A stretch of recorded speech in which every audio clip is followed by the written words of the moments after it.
Halo Sineklip, balik lagi sama gue Rashid Hari yang kali ini bakal nge-review horor lokal terbaru minggu ini, yaitu Mangku Jiwo 2. Sequel yang udah gue tungguin banget ya, soalnya Mangku Jiwo pertama tahun 2020 itu buat gue adalah film terbaik di franchise kuntilanak yang baru. Well, bukan cuman itu sih, malah terbaik di antara semua franchise kuntilanak buat gue, termasuk yang versi Julie Estelle.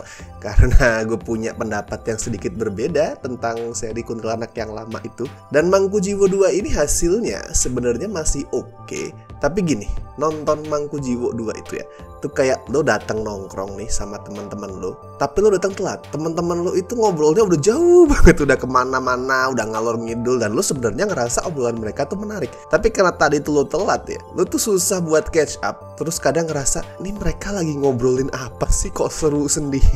Nah, nonton Mangku Jiwo 2 tuh mirip kayak gitu perasaannya. Alias storytellingnya itu sering kerasa terlalu ruwet, dan sebenarnya keruwetan itu emang udah jadi masalah dari film pertama ya. Tapi kalau di film pertama itu ruwet karena pemakaian narasi yang non linear. Kalau di sini itu lebih karena naskahnya sering nyebut nama dan peristiwa. Banyak banget nama dan peristiwa tanpa ngasih prolog, tanpa ngasih penjelasan background dulu ke penonton soal sebenarnya yang disebut tuh siapa, apa, kapan. Jadi gue kayak sering tersesat sendiri di tengah asiknya para karakter itu ngobrol. Dan saran gue sebelum nonton Mangku Jiwo 2 ini, tontonlah dulu yang pertama. Asli, lu tonton dulu yang pertama, karena bahkan setelah lu nonton pun mungkin lu tetap akan ngerasa bingung sama beberapa poinnya. Kalau ceritanya itu ngelanjutin ending film pertama tentang Uma yang masih bingung sama kemampuannya manggil kuntilanak tiap dia lagi terdesak. Dia juga sering dapat semacam penglihatan gitu, yang melihat kematian-kematian yang terjadi di suatu tempat kematian massal kayak di bioskop. Dan Uma juga kenalan sama Rimba. Dia ini seorang fotografer yang juga beberapa kali dapat mimpi aneh. Penglihatan mistis, mimpi aneh. Nah, dua hal itu yang sering dipakai sama film ini. Jadi kayak kerasanya tuh Mangku Jiwo 2 terlalu bergantung sama pemandangan palsu buat nakut-nakutin penonton, yang sebenarnya di film horor tuh hal wajar ya. Di film horor tuh wajar ada jump scare yang ternyata cuman mimpi atau cuman vision dari karakternya.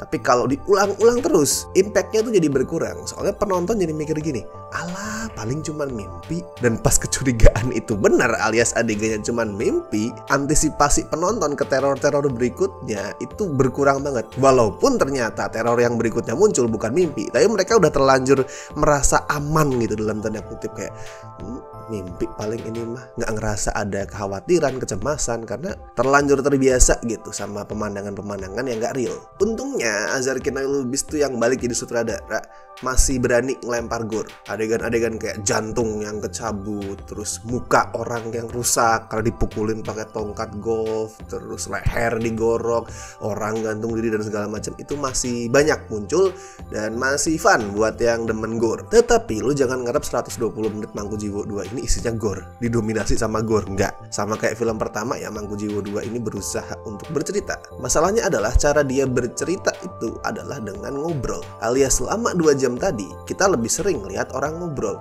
duduk sambil ngobrol, berdiri sambil ngobrol, even tiduran pun juga ngobrol. Jangan salah, gue suka sama film ngobrol. Kalau lu tanya nih, apa 5 film favorit lu sepanjang masa? 2 diantaranya adalah film yang isinya ngobrol, Before Sunrise sama 12 Angry Men. Dan di satu sisi obrolan-obrolan tadi itu menguatkan identitas seri Mangku Jiwo. Kalau trilogi kuntilanak yang baru itu kan identitasnya adalah horor fantasi semua umur ya, dengan karakter anak-anak. Kalau Mangku Jiwo ini kan lebih ke arah cerita mistis. Maksudnya cerita mistis tuh ya drama kayak di kehidupan nyata, tapi di dalamnya elemen mistis itu berperan kuat di kehidupan karakter-karakternya. Ya bisa dibilang jawab banget gitu. Lebih tepatnya sih cerita mistis bernada politis ya, soalnya lumayan kental gitu nuansa politiknya, juga ada tentang korupsi, terus intrik-intrik dalam bisnis juga ada. Jadi ceritanya itu emang lumayan kompleks, dan kekompleksan itu dipaparkan lewat dialog. Dan sekali lagi, yang gue permasalahkan bukan dialognya banyak, karena gue suka film dengan dialog. Directingnya itu yang kurang berhasil bikin obrolan-obrolan tadi tuh kerasa menarik. Konten obrolannya menarik tuh ya, apa yang diomongin karakternya tuh menarik sebenarnya. Walaupun kayak gue bilang tadi agak susah dicerna, soalnya banyak banget nama dan peristiwa yang disebut secara berurutan, secara cepat tanpa penjelasan. Tapi tetap konteksnya tuh menarik. Yang kurang oke adalah gimana obrolan itu dibungkus. Monoton kesannya, dan makin lama tuh makin repetitif. Ada polanya. ya. Misal karakter A itu ngasih tahu kita soal sebuah fakta nih. Kita udah tahu nih sebuah fakta. Karakter A ngasih tahu fakta itu karakter B. Kemudian karakter B menceritakan fakta yang sama ke karakter C dengan konten yang sama. Jadi kayak kita melihat cerita yang sama itu bisa 2 kali. Nah, lo mungkin pernah denger ya, ada sebuah prinsip di storytelling yang namanya itu show don't tell. Lu jangan tell tapi lu perlihatkan langsung, jangan terkesan cerewet. Nah, Mangku Jiwo 2 ini agak sebaliknya. Seringkali bukan peristiwa yang kita lihat ya, tapi reaksi atau komentar karakternya soal peristiwa itu. Jadi ibaratnya lu datang ke bioskop nih, lu pengen nonton film kan. Nah, bukan film ternyata yang lu dapet, tapi review soal film itu. Tapi yang bikin obrolan-obrolan tadi nggak 100% bikin capek itu acting pemainnya. Untungnya ya, banyak nama-nama senior di sini yang juga pengalamannya di dunia teater tuh banyak. Di teater kan dialog heavy banget tuh skripnya. Banyak skrip dengan kalimat panjang, banyak monolog, dan setting yang dimainin tuh beda-beda. Nggak cuma modern, tapi setting-setting lawas juga sering diangkat di teater. Jadi nama-nama senior kayak misal Sujiwo Tejo, terus Kiki Narendra, Yayu Unru itu terbiasa banget ngebawain dialog-dialog kayak gini. Mereka enak ditontonnya. Jennar Maesa Ayu, Karina Suwandi itu juga bagus. Even Yasamin Jason juga, dia kayak sebagai junior itu nggak mau tenggelam di tengah-tengah kolam yang isinya tuh para senior. Dia oke di sini melanjutkan pencapaian di film pertama. Yang kurang enak justru Martinolio buat gue. Kalau kalimatnya pendek-pendek, dia masih enak, masih casual. Tapi begitu kalimatnya rada panjang nih, itu waduh, pelafalannya monoton banget. Gue kayak ngeliat aktor yang belum reading. Gue kayak ngeliat seorang aktor talented yang nggak reading. Kalau aktor nggak talented nggak reading jauh lebih parah hasilnya daripada ini asli.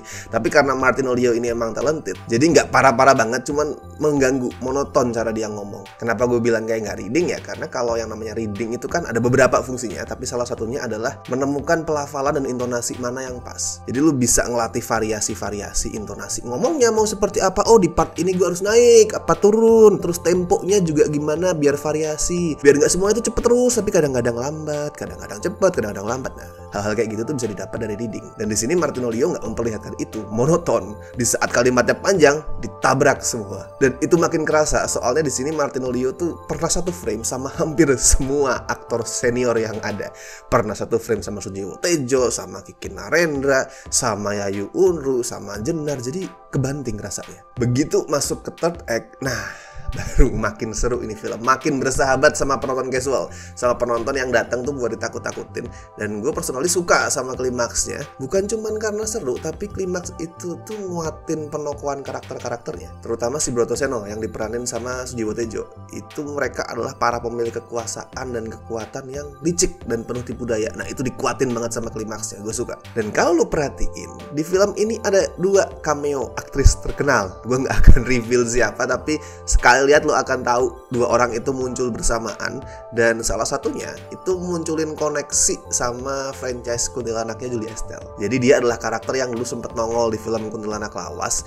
Ya, at least dilihat dari namanya sih kayaknya orang yang sama ya. Nggak tahu kalau beda karakter, tapi gue rasa sama. Soalnya kan film Samantha emang mau dibikin, walaupun belum tahu apakah Julia Estelle juga yang main atau bukan. Tapi intinya kan mau nyambungin 2 universe itu. Kalau skor buat Mangku Jiwo 2 ya gue kasih 6 dari 10 lah.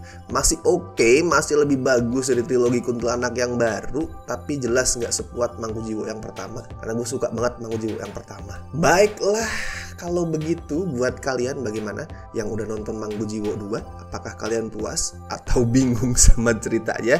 Pokoknya tuliskan apapun komentar kalian. Dan buat yang belum nonton, tontonlah. Meskipun ini agak di bawah ekspektasi gue, tapi ini tetap sebuah film horor yang pantas ditonton dan pantas dikasih kesempatan. Dan seperti biasa, jangan lupa like videonya, subscribe Cinecrip. Dan buat yang pengen kasih Cinecrip sedikit donasi seikhlasnya, bisa klik tombol super thanks di bawah.